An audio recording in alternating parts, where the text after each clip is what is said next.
Okay, we're going to take a few minutes today and run over chapter 10. We're going to cover the Pythagorean theorem. Okay, Pythagorean theorem is going to apply to right triangles. So right triangles, I have a 90-degree angle over here. As I'm looking at a right triangle, what's important to know is which side is the hypotenuse, and the hypotenuse is located across from the 90-degree angle. So this right here is going to be my hypotenuse. All right, so that's the hypotenuse. This is a leg, and this over here is a leg. All right, so our Pythagorean theorem, we often see this as a squared plus b squared equals c squared. Definitely we need to know that. It's really profitable, however, also to recognize that it is leg squared plus leg squared equals hypotenuse squared. So that we get things oriented correctly. We can figure out which side is the hypotenuse because it's the one that's across from the 90-degree angle. And it's important that we figure that out as we're going to set up our problem. All right, so if I'm given this triangle here, I have this, I'm told that this is 4, this is 3, and this is c. All right, so I need to solve this. So I'm going to have that 4 squared plus 3 squared equals c squared. 16 plus 9 equals c squared.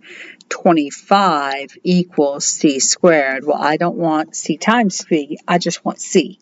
So how am I going to undo this c squared? I'm going to take the square root of that, take the square root of this, and I will find that c equals 25. All right, let's try another one where we have where we're given the hypotenuse and we need to find one of the legs. Okay, so say I'm given this right here. I'm told that, here's the 90-degree angle. This is 6 and this is 12. All right, I look at the fact that this side is across from my 90-degree angles. Therefore, the 12 is my hypotenuse. So here I'm going to say that a squared plus 6 squared equals 144 squared. All right, so a squared, not 144 squared. That's funny. This right here is going to equal 12 squared. Sorry. All right, so a squared plus 36 is going to equal 144. I'm going to subtract that 36 from both sides, right? So I'm going to get that a squared equals 108. All right, so now I need to take the square root of both sides.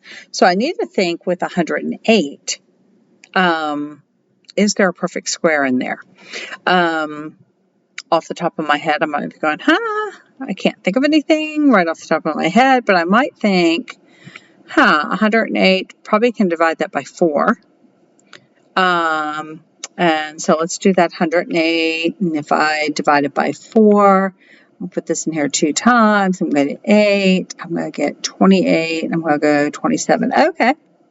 So that was good. Well, then I can think 27. Oh, 27 is going to be 9 times 3, right? So I look at this and I look at this. Okay. And that 9 times 4 is 36. So 36 times 3 equals 108, right? And the square root, and so I'm looking at that 108. So this is going to be, the square root of 36 times 3. The square root of 36 is 6. So this is going to equal 6 root 3. So when I take the square root of a, square root is just a. The square root of 108 is going to be 6 root 3. All right, and that is how your Pythagorean theorem is going to work.